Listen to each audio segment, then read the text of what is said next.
I like to throw my flop box in with a bait pole and some red wigglers, hit a community pond, and catch some of these little green sunfish. I keep about a dozen and a half of these. I don't do this a whole lot, guys, but today's video is sponsored by ODENWOLF. ODENWOLF makes knives for outdoors hunting, fishing, bushcrafting. The cool thing about this is they sent me one and they sent me an extra one to give away to you guys. If you'll comment, like, and subscribe to this channel, comment on this video with a comment that makes sense based on the content in this video, I'll enter you in for a drawing at the end of the next 2 weeks to win one of these knives. I'm not gonna get into the specs, I'll put them in the description, but this knife's a heavy duty knife. It's good for cutting bait, bushcrafting, you know, cutting rope, anything you might need. Comes with a little plastic sheath with a belt clip on it. And I think I'm gonna be using this possibly today, so we're gonna keep it on the boat. Water's pretty rough today. They got the spillway wide open off the lake, so we got a lot of current. So let's get out here. I'm gonna tell you right now, this current's kicking. I just gotta be able to make sure my trolling motor can keep up with the current flow. Because if it can't, I got about 150 yards and I'm going over a spillway.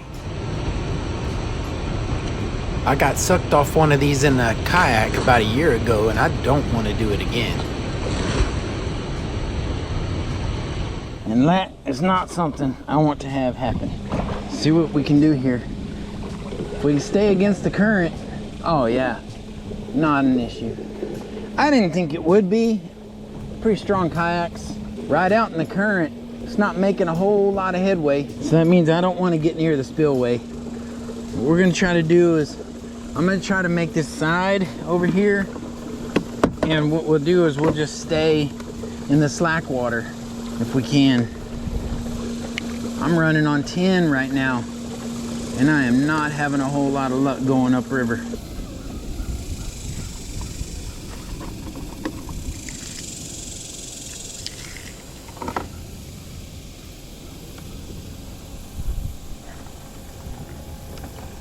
I don't know why it is every time I catch a fish I get so excited I forget to turn my clicker off.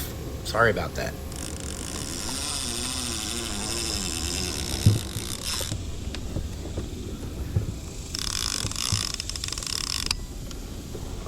Got it. Oh. Nope, I got him. I thought I missed him. What is that? It feels like a gar. It doesn't feel very big either. Until he gets close, and now he's mad. All right. That's what we were looking for. Let's see if it's a keeper. That's a good eater, I think. If it's not a gar, it's a good eater cat. Yep, a good eater blue. Oh yeah, he's mad. I got him though. That's what we're looking for. If we catch some big ones, I'm glad, but right there's what we're looking for. We found us an eddy and let him run with it. There we go. I know, Grumpy, but I'll get you unhooked real quick. There you go. Let that dangle. So, even though he's not very big, he hit a live bluegill. And that's one of the things about getting the smaller bluegill is these eater-sized cats. He's good 5 to 15 pounders. They can get them in their mouth, so they'll hit them. There we go. Oh, Stinky Pants Stringer. There we go. One on. Fellas, one on. Let's get baited up and get back out. 30 feet of water. Hopefully this guy swims pretty good for me. Once he hits the water, cools off a little.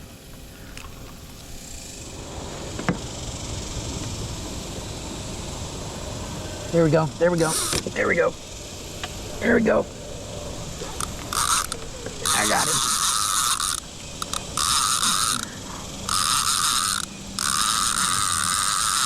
Doesn't feel big. It's okay though. He hit a whole live perch, so it's kind of thumping like a blue cat. Yep, another blue. About the same size as the last one. I'll take it. Oh, off he came. I tried to horse him into the boat and it ripped out of his lip. Dadgummit, I know better than that. Oh, I know better than that.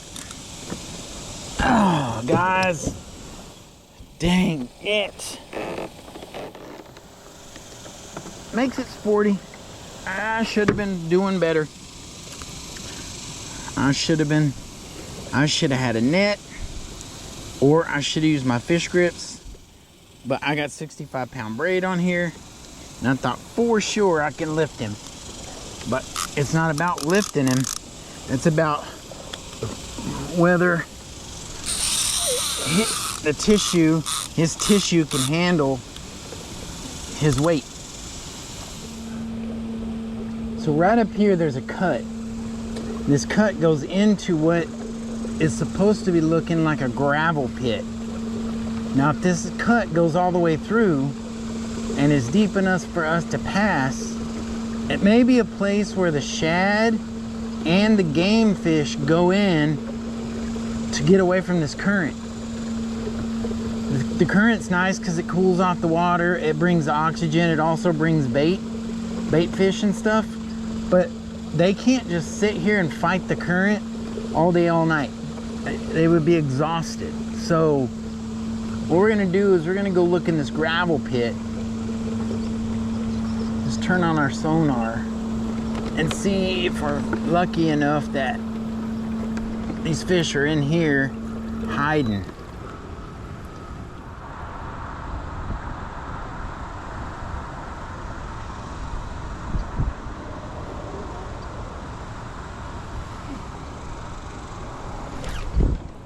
Here we go. Whatever that is. Oh. Let's get the fish grips ready in case it's a cat. It looks like a cat, maybe. Oh, he went under my transducer. Yeah, there it goes.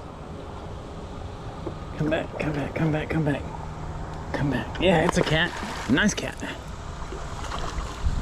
Let's see. That's a good looking cat. That's a channel cat. That's not even a blue. That's a big old channel cat. Stinks.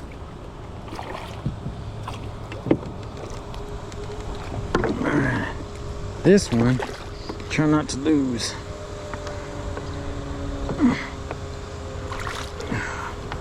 Big old channel cat. Yeah, I can get him in. I think. Yep. Kind of figured,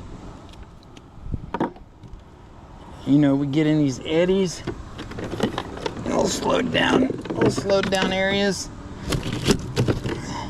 and these fish are gonna come follow the bait. Got it. Big old channel cat. Look at that sucker.